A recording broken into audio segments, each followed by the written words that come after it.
The point of an NFL game is for one team to outscore another team over the course of 60 minutes. In order to do that, a team should be reasonably adept at scoring points, but not every team has proven capable of doing so.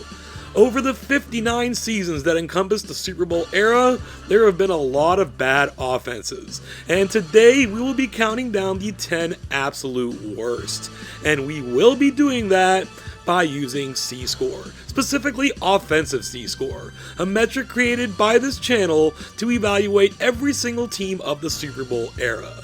For a deeper explanation of C-score in all of its forms, be sure to check out the description of this video. Thank you very much for joining us today. It's time to get this thing started. We begin at number 10 with the 1974 Atlanta Falcons. A 3-11 team, they were the worst scoring team in the league that season, all up against a schedule that was in the bottom 10. Their offensive C-score checks in at negative 24.185. This Falcon team managed to score an entire 111 points over a 14-game season.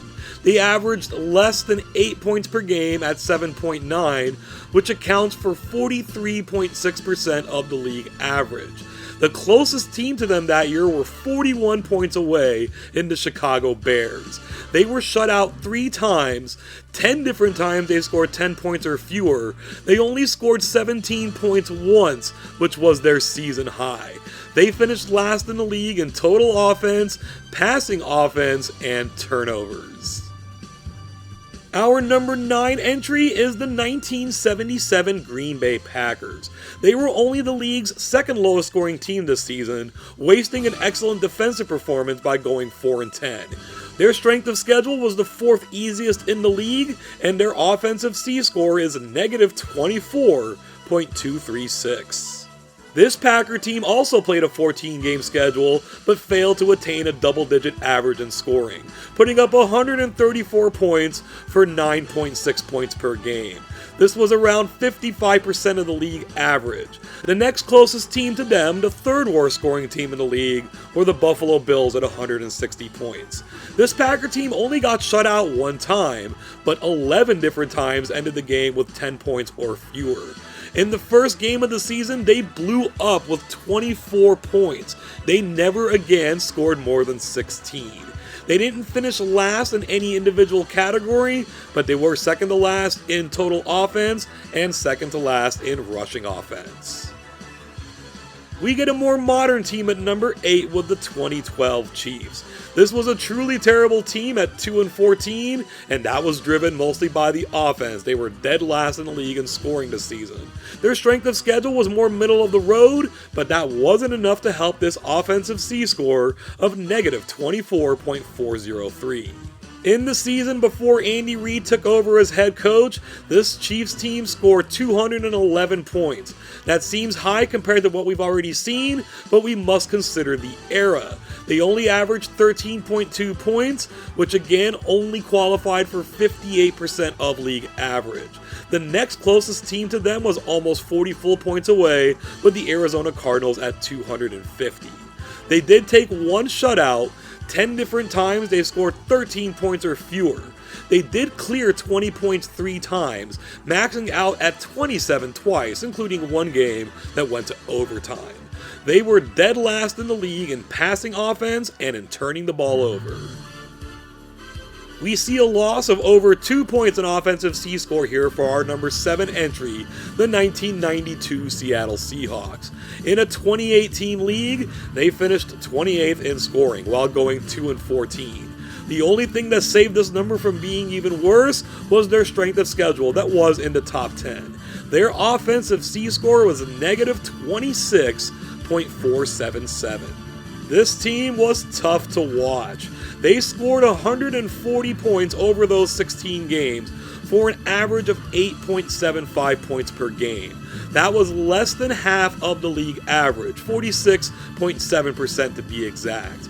The next closest team to them were 65 points away in the New England Patriots. The Seahawks were shut out twice, 10 different times. They could not clear 10 points. The most points they scored in any game this season was 17, which they did do twice. They wound up finishing last in the league in total offense and in passing offense. As we near the midway point of the countdown, at number 6, we have the 2006 Oakland Raiders, another 2-14 team that finished dead last in scoring. Their strength of schedule was essentially average at 13th, but that offensive C-score is well below average at negative 27.709. This Raider team was quite bad in so many respects. They only scored 168 points this season, a 10.5 points per game average. This was barely over half of the league average. Far off in the distance were the Tampa Bay Buccaneers, the closest team to the Raiders this season, who still at least got over 200 points at 211. This Raider team was shut out 3 different times. 10 different times they could not clear 13 points. Only twice they scored more than 20 points this season. One time scoring 21, and one time scoring 22. They were bottom 4 in every single offensive category, finishing dead last in total offense and in turnovers. At number 5, we have a team that at least has an excuse for being this bad, the expansion 1976 Tampa Bay Buccaneers. Of course, they were a winless team this season while finishing last in the league in scoring. Their strength of schedule was pretty strong, especially for an expansion team tied for 9th hardest in the league. But the ineptitude of this offense could not overcome that, with their offensive C-score crashing at negative 28.212. Indeed, this Bucs team was only able to scrounge up 125 points this season, fewer than 9 points per game and less than half of the league average. Their closest competition were the Philadelphia Eagles, who scored 175 points, 40% more than the Bucs. This team took 5 shutouts, including their first 2 games. 8 different times they scored 10 points or fewer. Their 3 highest scoring outputs were 17, 19, and 20. They only finished dead last in total offense, but they were also bottom 4 in passing and in rushing. The number 4 entry belongs to the 1998 Philadelphia Eagles, a team that somehow grabbed 3 victories on the season. In a 30-team NFL, they were 30th in scoring. Their strength of schedule wasn't very good, tied for 20th. Their offensive C-score is quite offensive at negative 28.676. This is now the second team that was taken over the next season by Andy Reid and never sniffed this countdown again. It's almost as if Andy Reid knows a thing or two about offense. This Eagle team scored 161 points, barely over 10 points per game and fewer than half the league average. Their closest competitor, the San Diego Chargers, scored 80 more points at 241. They took 3 different shutouts, 10 different times. They failed to clear 12 points. They only cleared 17 points one time this season, but they did get all the way up to 21. They were dead last in the league in total offense and in passing offense. We're still digging into the depths here. At number 3 are the 1991 Indianapolis Colts. They have 1 victory on the entire season. Not only were they the worst scoring team in the league this season, they did it against a bad schedule, the 5th easiest in the league. That gives them an offensive C-score of negative 28.88. The Colts scored 143 points this season.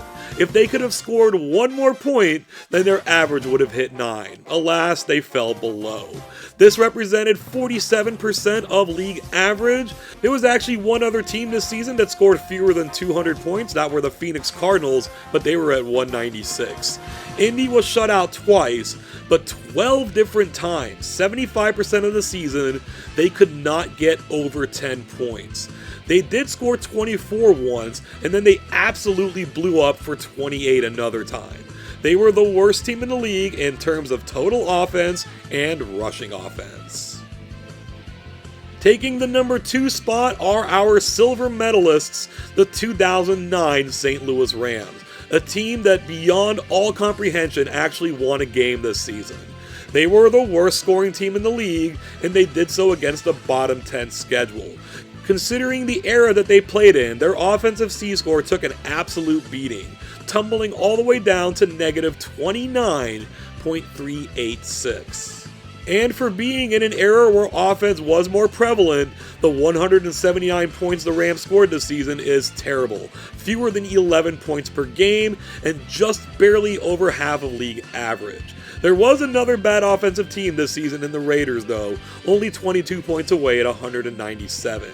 The Rams took the bagel 2 different times, 11 different times they only scored 13 points or fewer.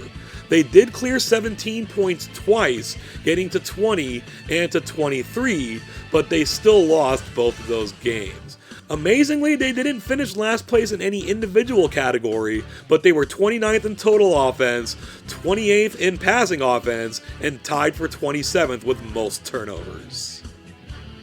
But coming in at number 1 are the 1977 Tampa Bay Buccaneers, the year after their expansion team. We saw the 77 Packers earlier. They weren't last in the league in scoring because this team was. A 2-12 team that started 0-12, they also played a weak schedule at 6th easiest in the league. They are the only team in the entire Super Bowl era whose offensive C-score drops below negative 30, with an exact score of negative 30.752. The Bucs played 14 games this season, but in those 14 games, they were only able to put up 103 points. They were 4 points away from being sub 100. This was fewer than 7.5 points per game, and they only scored 42.8% of league average. We already saw the Packers earlier at 134 as their closest competition.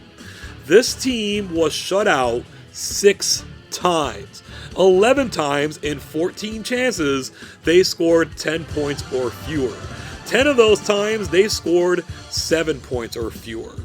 Amazingly, this team actually put up 33 points in a single game, meaning they only scored 70 in their other 15, for an average of fewer than 5 points per game. This team finished dead last in total offense, in passing offense, and in rushing offense. Taking a look at the top 10 as a whole shows us there isn't a whole lot of separation between these teams, at just over 6.5 points from top to bottom. There's only one gap of more than 2 points between entries, and only 2 gaps of more than 1 point. Only one franchise shows up more than once, and only one season shows up more than once, and both of these can be attributed to the crown jewel of this list, the 1977 Tampa Bay Buccaneers. Thank you so much for joining us today. This was our first video dedicated solely to one side of the ball since we announced the implementation of offensive and defensive C-score. In just a couple of days, we will be revealing the 10 worst defenses of the Super Bowl era. If you like this video, be sure to hit the thumbs up, share it around, subscribe to the channel, and ding the bell for all future notifications. Let me know what you think about all of this. Did any of these teams surprise you? Was there someone else you were expecting to see? Do you think there could ever be a team to top the 1977 Bucs? It has been nearly 50 years after all, and if the 2009 Rams couldn't do it, maybe nobody can. Sound off on these topics or anything else you may have on your mind down in the comments section below. Thank you once again, and until next time, I hope you have an awesome day.